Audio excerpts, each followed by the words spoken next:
Hi everyone, this is Mustaqim and welcome back to my YouTube channel MD Online Study Point। तो students, आज मैं आपके लिए लेके आया हूँ सोशल स्टडी के most important question for class 7th। अगर आप अदर क्लास की स्टडी कर रहे हैं तो उसके लिए भी ये काफ़ी इम्पोर्टेंट है, तो अंत तक देखें तभी इसका जो है बेनिफिट होगा। ओके, तो चलिए वीडियो को शुरू करते हैं। तो मोस्ट इम्पोर्टेंट क्वेश्चन का फर्स्ट क्वेश्चन है, what type of system is democracy. Democracy जो है वो किस प्रकार का तंत्र है। तो इसके ऑप्शन है, ऑप्शन ए इकोनॉमिकल यानी आर्थिक सिस्टम है क्या ये, तो ऑप्शन बी है पॉलिटिकल, ऑप्शन सी है रिलीजियस, ऑप्शन डी है सोशल। तो इसमें आपको बताना है कि ये किस प्रकार का जो सिस्टम है। तो आप पहले से जो है इसको सोच लीजिए। तो इसका राइट आंसर होगा ऑप्शन बी यानी पॉलिटिकल। जो डेमोक्रेसी है वो एक प्रकार से पॉलिटिकल सिस्टम है। ओके, चलिए सेकंड क्वेश्चन देखते हैं। Question number 2, in India minimum age to vote is. Bharat में वोट करने की न्यूनतम आयु क्या है।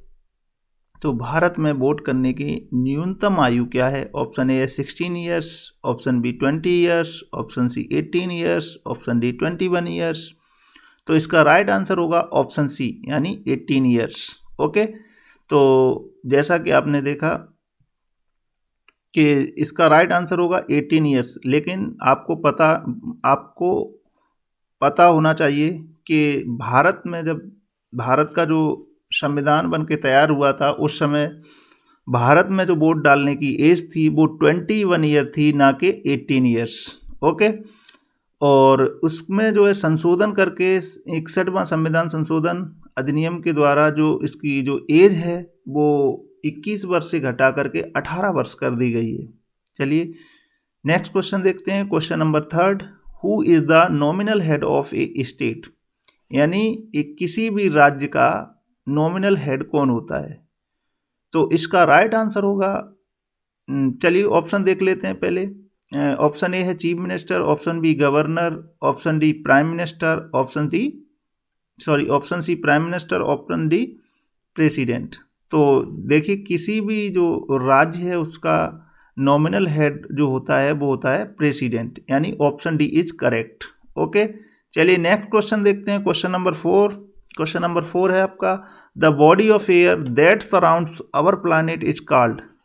The body of air that surrounds, जो हमारे चारों तरफ जो हवा का एक प्रकार से जो तंत्र है हमारे प्लैनेट के, उसको क्या कहते हैं। तो उसको क्या कहते हैं, हाइड्रोस्फीयर कहते हैं, क्या बायोस्फीयर कहते हैं, क्या लिथोस्फीयर कहते हैं, क्या एटमॉस्फेयर कहते हैं। तो देखिए गैस करिए इसका आंसर क्या होगा। तो इसका राइट आंसर होगा ऑप्शन डी यानी एटमॉस्फेयर। ठीक है, राइट आंसर क्या होगा, ऑप्शन डी एटमॉस्फेयर। चलिए नेक्स्ट क्वेश्चन देखते हैं। क्वेश्चन नंबर 5 काफ़ी रिपीटेड क्वेश्चन है और बहुत ही इंपॉर्टेंट क्वेश्चन है। ये काफ़ी एग्जाम में देखने को मिलता है, चाहे आप किसी भी क्लास की प्रिपरेशन कर रहे हो, किसी भी क्लास में पढ़ रहे हो, या फिर किसी भी कॉम्पिटिटिव एग्जाम की तैयारी कर रहे हो, जैसे रेलवे, पुलिस, है ना, एसएससी। इन सभी एग्जाम में ये क्वेश्चन कई बार पूछा जाता रहा है और जाता रहेगा। The first battle of Panipat was fought in. मतलब पहला पानीपत का युद्ध जो लड़ा गया था वो कब लड़ा गया था। तो इसका राइट आंसर क्या होगा ये आप गैस कर लीजिए। इसका ऑप्शन ए है 1525, ऑप्शन बी है 1526, ऑप्शन सी 1527, ऑप्शन डी 1528। तो इसका राइट आंसर होगा ऑप्शन बी यानी 1526। तो पानीपत का जो पहला युद्ध है ये काफ़ी प्रसिद्ध है, जो कि हरियाणा का जो क्षेत्र पड़ता है पानीपत, वहाँ 1526 में ये लड़ाई हुई थी। और ये काफ़ी इम्पोर्टेंट इसलिए हो जाता है कि इसमें जो लड़ाई हुई थी वो बाबर और इब्राहिम लोदी के बीच हुई थी, जिसमें बाबर ने इब्राहिम लोदी को हरा करके भारत में एक नए वंश मुगल वंश की स्थापना करी थी। ओके, चलिए नेक्स्ट क्वेश्चन देखते हैं। अब नेक्स्ट क्वेश्चन है मैच द फॉलोइंग। तो आपको मैचिंग करनी है कि कौन से का कौन सा जो है कनेक्ट होगा। तो फर्स्ट क्वेश्चन देखते हैं लेजिस्लेटिव। तो लेजिस्लेटिव जो होता है वो होता है लेजिस्लेटिव असेंबली और लेजिस्लेटिव काउंसिल। तो लेजिस्लेटिव काउंसिल तो नंबर 4 पे दी है। तो ये दो प्रकार के जो सदन होते हैं, लेजिस्लेटिव असेंबली यानी विधान सभा और विधान परिषद, ये जो दो सिस्टम है, इस सिस्टम को जिस भी राज्य में विधान सभा और विधान परिषद होते हैं उसमें उस राज्य में उस सिस्टम को बाईकैमरल कहते हैं। ठीक है। तो लेकिन जो लेजिस्लेटिव असेंबली है इसका राइट आंसर होगा, इसको क्या कहते हैं, लेजिस्लेटिव असेंबली को कहते हैं लोअर हाउस। ठीक है। यानी किसी भी राज्य में जो लेजिस्लेटिव असेंबली है उसको लोअर हाउस कहते हैं, यानी फर्स्ट का ई हो जाएगा करेक्ट। नेक्स्ट है चीफ मिनिस्टर। चीफ मिनिस्टर कौन होता है? चीफ मिनिस्टर होता है chief adviser of the governor. ठीक है। यानी सेकंड का ए, सेकंड के को ए से कनेक्ट करेंगे। देखिए थर्ड का क्या होगा, आंध्र प्रदेश। आंध्र प्रदेश क्या है?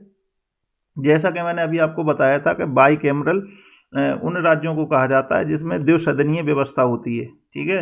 जहां विधानसभा भी और विधान परिषद भी। ऐसे भारत में 5-6 राज्य हैं।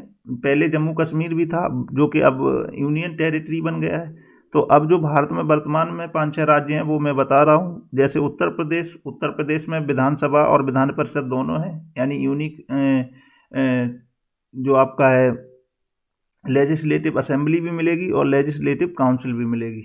उत्तर प्रदेश है, बिहार है, कर्नाटक है और तेलंगाना है और आंध्र प्रदेश है। तो इसका राइट आंसर होगा, यानी आंध्र प्रदेश का क्या पूछा है, यानी बाईकैमरल। ठीक है। तो इसका 3 का हो जाएगा डी, बाईकैमरल। आंध्र प्रदेश क्या है, बाईकैमरल है, उसमें जो है विधानसभा भी है, विधान परिषद भी है। नेक्स्ट जो नंबर है number 4, legislative council. Legislative council जैसे कि अभी मैंने बताया था लेजिस्लेटिव असेंबली और लेजिस्लेटिव काउंसिल। तो लेजिस्लेटिव असेंबली को लोअर हाउस कहते हैं और लेजिस्लेटिव काउंसिल को क्या कहते हैं, अपर हाउस कहते हैं। तो 4 का बी हो जाएगा करेक्ट। ठीक है। और फिफ्थ बचा चीफ सेक्रेटरी। तो चीफ सेक्रेटरी क्या है? चीफ सेक्रेटरी किसी भी जो हेड होता है of civil service in state, ठीक है, वो हेड होता है। जो मुख्य सेक्रेटरी होता है, चीफ सेक्रेटरी, वो head of civil service in state. ठीक है। किसी भी राज्य का हेड होता है सिविल सर्विस डिपार्टमेंट में। ओके। चलिए नेक्स्ट देखते हैं question number C, right true और फॉल्स। ट्रू और फॉल्स को हम लोग सॉल्व करेंगे। देखिए question number first, national parties have their permanent symbol. Question है कि नेशनल पार्टी जो है उनका उनका जो सिंबल होता है वो परमानेंट होता है। जैसे आपको पता है भारत में जो नेशनल पार्टी जो है वो बहुत कम है, रीजनल पार्टी काफ़ी मिलेंगी, उसमें कम ही पार्टी हैं जो नेशनल पार्टी हैं। आपकी जानकारी के लिए मैं बता दूं, जैसे बीजेपी, भारतीय जनता पार्टी, कांग्रेस है ना, इंडियन नेशनल कांग्रेस और बीएसपी, ये जो है नेशनल पार्टीज के कुछ एग्जाम्पल दिए मैंने। ठीक है। तो नेशनल पार्टीज हैव देयर, तो इनका जो सिंबल है वो भी आपको पता है फिक्स रहता है, परमानेंट रहता है, तो ये करेक्ट हो जाएगा। ठीक है। इनका जो सिंबल होता है नेशनल पार्टीज का वो परमानेंट होता है, फिक्स होता है। क्वेश्चन नंबर 2, तो ये फर्स्ट क्या हो गया, ट्रू हो गया। Question number 2, the red fort is built of red sandstone. तो सीधी सी बात है, जो रेड फोर्ट है, जो लाल किला है, वो किस प्रकार के जो है सैंडस्टोन यानी पत्थरों से बना है। तो वो किससे, लाल पत्थर से बना है। तो ये बिल्कुल करेक्ट हो जाएगा, सही है। ठीक है। क्वेश्चन नंबर 3 है ट्रू फॉल्स में, झूठन। जो झूठन है is the autobiography of Om Prakash Valmiki. तो ये काफ़ी पॉपुलर बायोग्राफी है ओम प्रकाश वाल्मीकि जी की, झूठन। ठीक है। और जिसका इसमें वर्णन करा गया, तो ये राइट है। झूठन के जो राइटर हैं ओम प्रकाश वाल्मीकि जी ही हैं, तो इसलिए ये भी ट्रू हो जाएगा। ठीक है। क्वेश्चन नंबर 4 है, women play on important role in making the society. Women जो एक बहुत ही महत्वपूर्ण भूमिका अदा करती हैं किसी भी समाज में, तो ये बिल्कुल करेक्ट बात है, सही है। ठीक है। तो ये भी ट्रू हो जाएगा। क्वेश्चन नंबर 5 देखते हैं, for illiterates radio and television have no users. यानी इलिटरेट्स जो लोग हैं, जो बिना पढ़े लिखे लोग हैं, क्या रेडियो और टेलीविज़न का यूज नहीं करते हैं? ठीक है, तो ये गलत है, क्योंकि वो भी यूज कर सकते हैं, रेडियो और टेलीविज़न को वो भी देखते हैं और यूज कर सकते हैं। ठीक है, तो इसलिए ये फॉल्स हो जाएगा। तो आपने देखा इसमें 4 जो क्वेश्चन थे लगातार 4 और ट्रू थे और 5वां जो था वो फॉल्स था। चलिए नेक्स्ट देखते हैं डी नंबर से, आंसर द फॉलोइंग क्वेश्चन। ये जो है आपको वर्ड में लिखने हैं। ठीक है, काफ़ी बेसिक इंपॉर्टेंट क्वेश्चन है। क्वेश्चन नंबर फर्स्ट है, व्हाट इज मीडिया?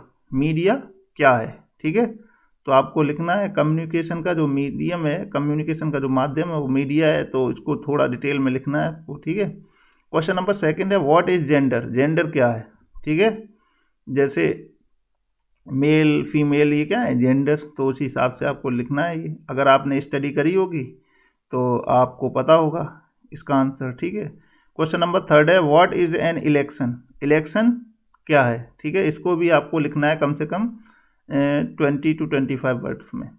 ठीक, नेक्स्ट क्वेश्चन है question number 4, define liberty and fraternity. तो ये पॉलिटी का क्वेश्चन है।